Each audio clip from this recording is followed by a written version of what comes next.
nze omwami yanzija kujja.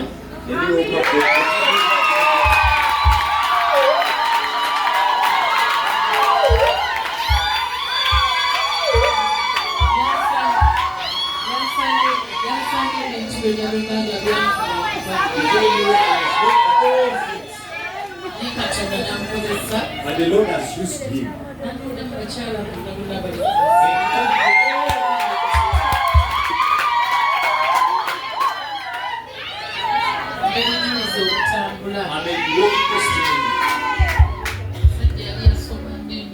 He's a well-educated man, but he did not look at his academics. He found me while I was there. I did not have any good looks. You know to be loved by now. When you have good looks, and when you stopped in defeat, you are lucky. To be at university.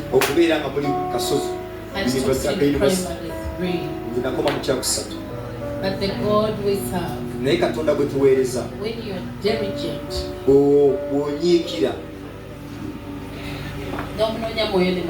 you seek him in truth and in spirit. it transforms you. It's the destiny changer. It changed my life. When God is doing something, He uses somebody. He uses somebody. He has used my husband. He's a teacher by profession. He also taught me. The day he taught me Luganda, I wanted to learn the Bible. Because I wanted to know the secrets in the Bible. There was a letter that I did not see while studying at primary 3. Have you ever seen a letter which overturned? When I left primary 3, I had never seen it.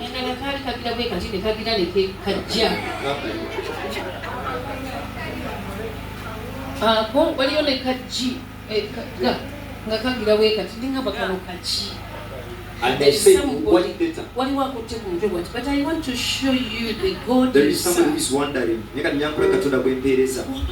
University. If you are at the university, discover yourself. You will do my thing.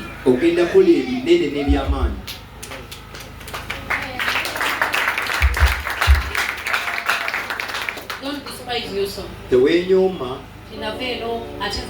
This is where I come from. Just keep yourself pure before the Lord. You will see what God is going to do in you. I'm telling you the truth. When I little did I know that G. Brother, we answer in church. The brother will inform me in church. He had a lot of compassion on me. I had a gift of singing. Even to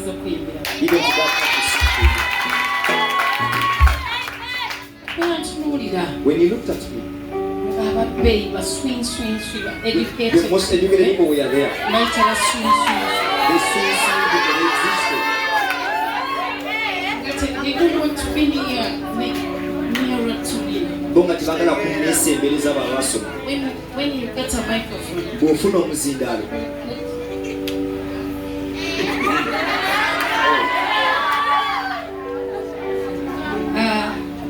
for me, but me, I did not become me. When he was paid him alone. When he entered into the church where I was fellowship from, he saw a perfect gift from God, which is perfect. He did not include the education.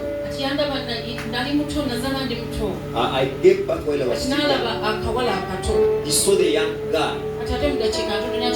bere nga taddeko omwoyo. And then at the next time you saw her on the blessed feeding. Naye nga amaze okuwulira ebigambo bingi. But he had listened to a lot of Naye words. nga bwe nyimirira okuyimba ng'eggulu liggwa. But when I started singing, the heavens would come So down. he decided to be nearer to me. N'asalawo okunsemberera. N'ammanya nnyo. He knew me very well. My heart was pure. Omutima gwange gwali mulongoofu. I had a pure heart. Nayina omutima omulongoofu. So my love Okwagala kwange and a pure heart n'omutima omulongoofu ne bimupulinga okubeera close to me. they pulled him to come closer to me. And he decided to teach me. N'asalawo okunsomesa. Njige okusoma Bible. But then at least I started reading the Bible. Kati bwe yansomesa While he was teaching me, nange ne nsangamu obugambo ne mubuuza kati buno bugambo ki. and I found some words and I asked him, what kind of words are these? N'aseka nnyo nabona abumbuulira obusaku He loved bwonna. even those words in the 3-4. Nali nga mayini yange eriva kiri nga nkwata mangu. My mind was very well. I could understand very well. Nanga wakati we are going to switch in English. Anangamba tugenda kukyusa tudeko mu Luzungu. When we enter into English, Bwe twayingira mu Luzungu, awandika ekigambo anyone. and he wrote the word anyone. Angamba, read this word. And he told me kusoma ekigambo kino It's in English. nga kiri mu Luzungu. I was like, And I say, nyo, ne. You write it and you see. Bwe kiwandiiko nabwo kisoma mu Luganda. Anyone. Nga kiri The anyone. guy laughed. Omuntu mezi yaseka. Yes. He laughed. He called me anyone. N'antuma erinnya anyone. By then, I meant I live my husband. Little did I know by that time that he is going to become my husband. Look at it. It has been my wife. It is anyone. What does it mean? Kitegeeza ki? Mugabi, I don't know. Nangamba nange si. Anyhow, it's anyone. Mungeri yonna naki Because of that, ekigambo nakikwata ne weemalaza okusenjikwata nnyo kubanga I understood this word because he loved very much. After period, Oluvannyuma lw'akaseera, Katonda yali amaze okununula the Lord had redeemed mu me busibe bwe nalimu. in the prison that I Nalina was. efumbiza ndi muto. I had good in myself married while I was young. The Lord gave me the grace again to become single Sebo again. yalina omuwala He had a nga guy yasoma who was educated n'alyoka mubuuza and he asked him, what conversation you have between that?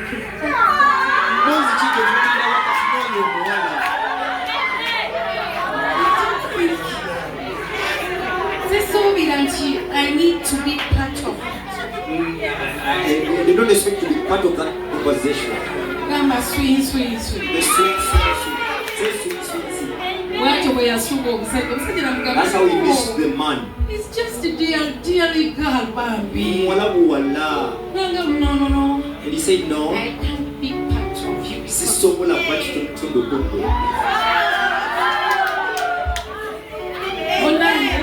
My brother. And he said, I'm serious, I'm going to marry you. They walked into the courtship for 3 years. And he said, do you know this song? I don't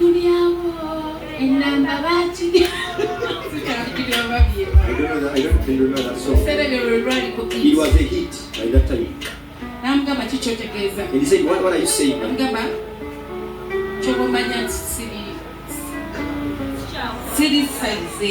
not your level by then. After period, and I said, am I the one who has wasted the chance? Don't Miriam. And he said, I'm feeling back the members returned back to the village. And he went back to the Banyankore land. The Lord told him, marry my daughter. was someone else. No, God. And he said, not to God. I can't. Sisobola. A, B, C, D, E, F, G. Now I'm doing A, B, C, D. Or you write down what you don't like from her. Namugamba wandika wansi bye kamwagalako. Now wandika byosubira byatakwagala. Now and even you write what you think it does not matter. For his they were 21. Mine were 20. Namugamba kati And he said that you are worse than him, than her. Marry her. And you are going to give her joy. You are going to make her, give her joy. Now it's 18 years. 18 years down the road.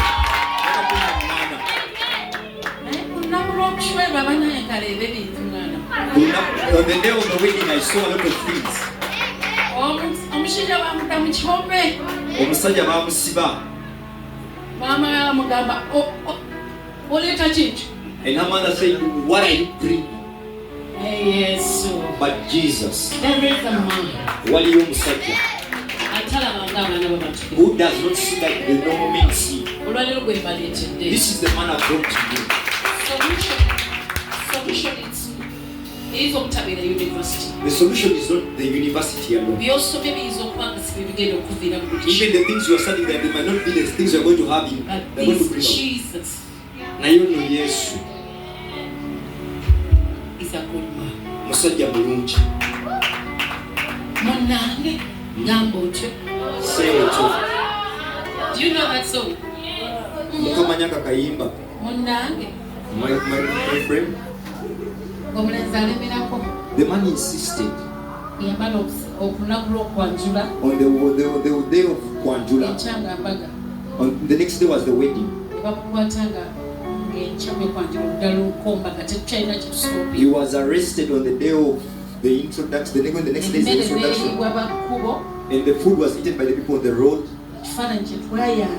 We used the photo on the introduction day. The groom was in the prison. There was a lot of tears. He might be the right one. This is what happened to me.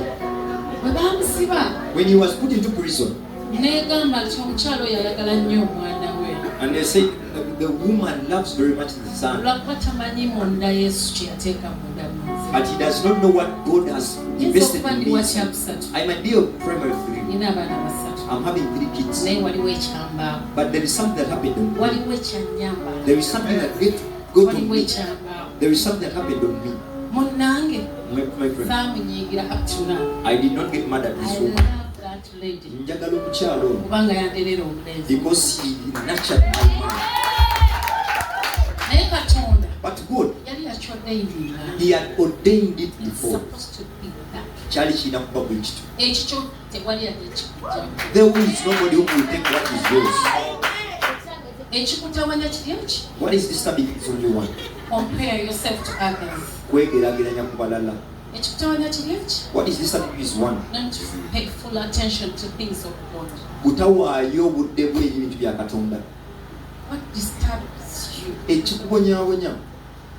Not to be serious in things of God. That when you're serious in the business of God, He will fight for you. Amen. After all that tragedy, let's manage how it's going to happen again.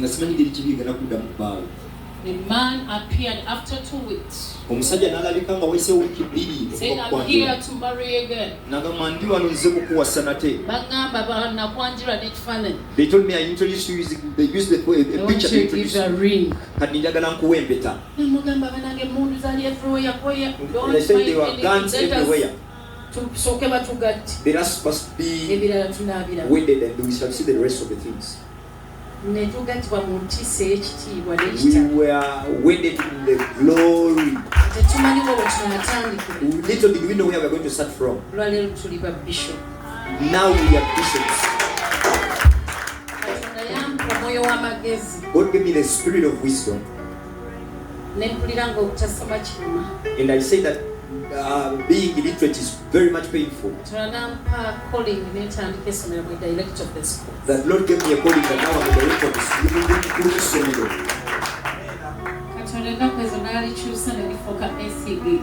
The Lord changed the school to an SCE. Kati ndi w'essomero International School. My love anyambye nnyo. Mukwano omwagala wange anyambye nnyo. Is a principal. Ye principal wange.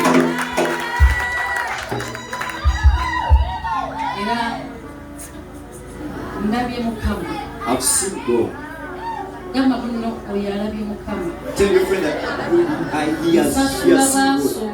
I pay educated people.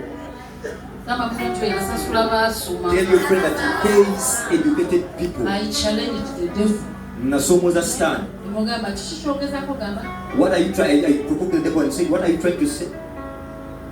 God will show you. I thank God that when we trust God, He loves us. The man who was making what I am, he is also here. It is impossible to start talking to you before you speak. Mr. Mugabi.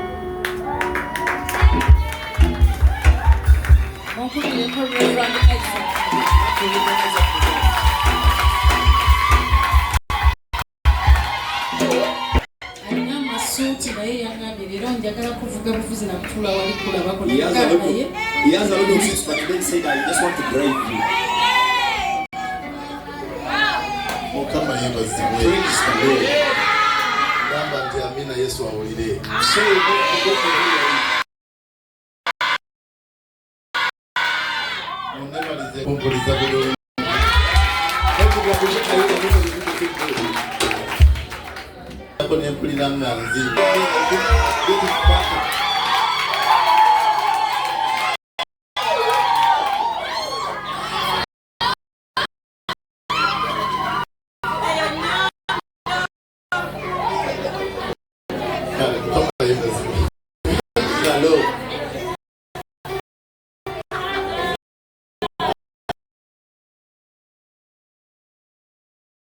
Praise the Lord.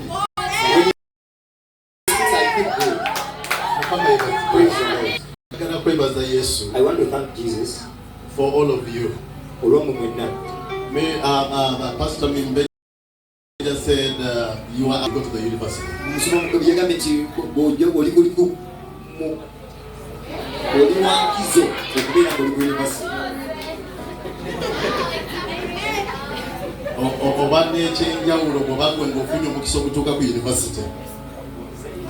student who you are taking advantage when you have an opportunity to get the university. Because even if you look at the Bible, Jesus chose the 12. One of them failed. They chose another one, they were again 12. But there was another man who was educated, who came in later. This guy never saw Jesus. His name was Paul. But because he could read and write, because he was educated, because he was civilized,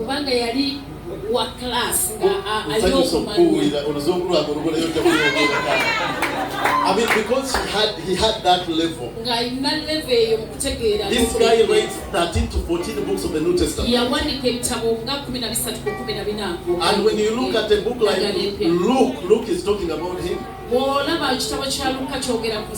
When in Acts of the Apostles he's talking about Paul, the Paul journey. And one time Paul is saying, he says that I was the least of the disciples of the apostles. And I was the last of the apostles. But I was the greatest of the apostles. And he says, not me, but by the grace. And he said, the reason was because I worked hard. But there's also something he doesn't tell us. The other reason is because he was dedicated. Kati abatafuna mukisa kusoma nibo bafuna amafuta balina we bakoma.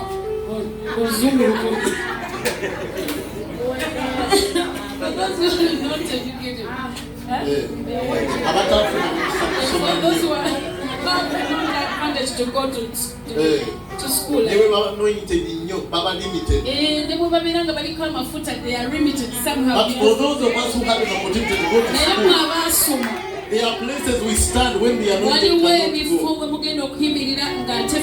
There are planes we board when the uneducated have to pay so we can translate. Kati kwe yasoma bw'ogatako amafuta genda oli amawanga. Ensonga si kosi gye wasoma.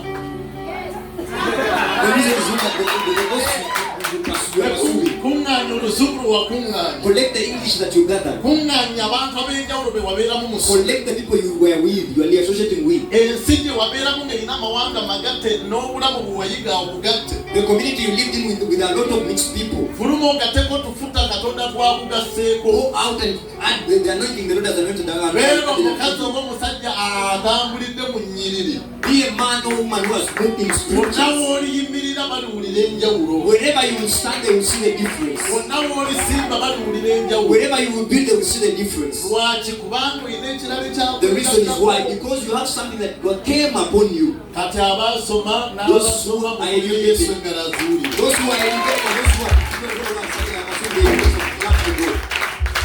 Mukama yeebazibwe. Tekola Mumbejja yabawo obujulizi yakoma mu Misiri naye. That's why Mumbejja testified that he stopped in primary 3. Kubanga bwe nali munnyonnyola vision. Because while I was giving her the vision, nali ku university, Makerere University. I was at Makerere University. Nasooka ne nkola diploma y'obusomesa. I started with a diploma in education. Ne nkola mature entry examinations n'engende Makerere. I did the mature entry examination and I went to Makerere. Nali mu Bwana twasoma naye Makerere namutwalanga mu university ne tubeera mu lecture rooms. While I was calling her, I took her in the lecture rooms and I was not calling her my brother. I was explaining my vision.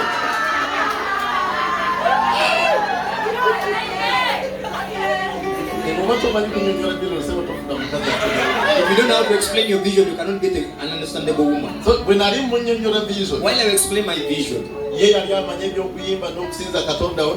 knew how to sing and worship her God. We started in the lunch hour. I had after the lunch hour we went into the hotel where we took our lunch. At that time the food was at 100. They could give you food at 100. And when I had 800 shillings, we could take food and have at least a bottle of wine or juice. All of you at the university, you always don't have a loan. But I at least had 800. I was very powerful. After that, we could go together at Makerere. And the man could explain in the lecture rooms and we were writing. After the classes, I became my then he changed the way he moved.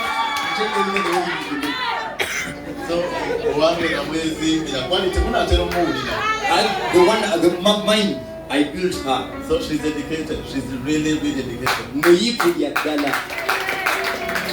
Without understanding more minutes. I have a lot to say. I want to ask you one more. Now, Jesus. The second one. Whatever he tells you to do. Don't ask questions. Don't wait to be pursued. Don't wait for God to overturn your hand. When he tells you first, do that. When he tells you to evangelize, do that. When he tells you to fellowship, go. Disobey. Things will become easier.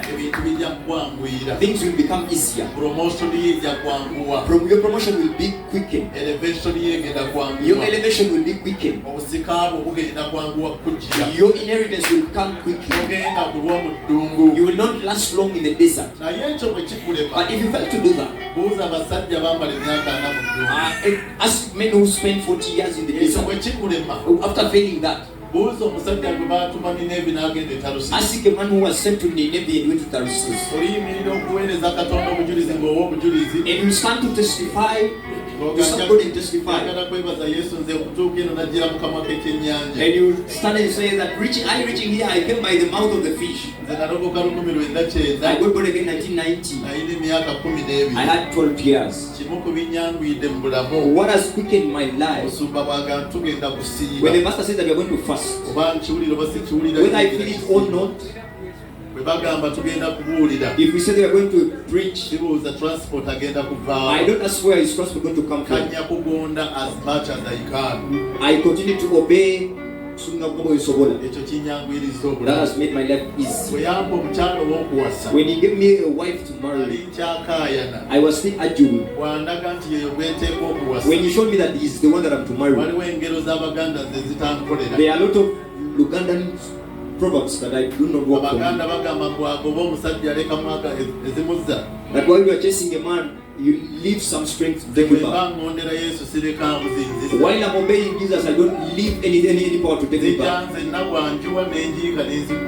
I come full swing. When he pours me, I just pause. When I decided to marry the woman, I came all of me.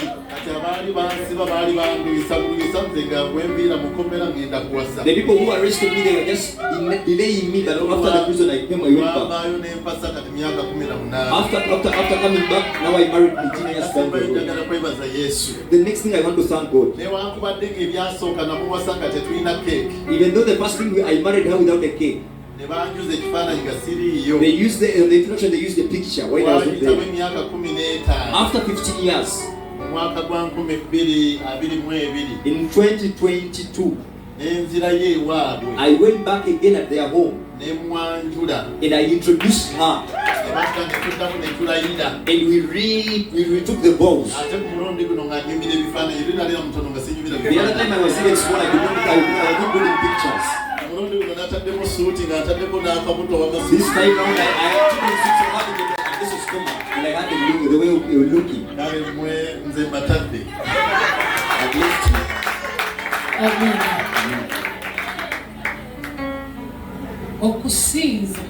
Worship. That's what I am. Worshiping